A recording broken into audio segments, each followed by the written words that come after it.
अस्सलाम वालेकुम। ये हमने shame plant touch me not भी जिसे कहते हैं, इसके पौधे लगाए हुए हैं पनीरी के तौर पे।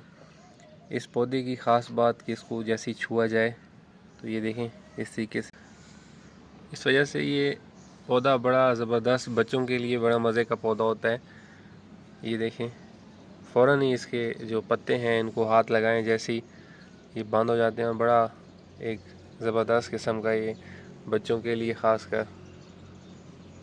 अब ये सारे बंद हो गए हैं, थोड़ी देर में ये इसी तरह पड़े रहते हैं, फिर थोड़ी देर में खुद ही ये ठीक हो जाते हैं। तो ये इसी वजह से इसको शेम प्लांट भी कहा जाता है। और ये हमने 4 इंच के 5 इंच के गमले हैं, इनमें पनीरियाँ लगाई हुई हैं। अब इनको अलग-अलग शिफ्ट करेंगे।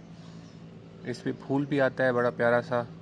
तो ये पौधा अगर आप घर में रखना चाहें तो काफ़ी अच्छा और एक बड़ा मुनफरिद सा पौधा है, जिसके साथ बच्चे भी बड़े खुश होते हैं खेल के।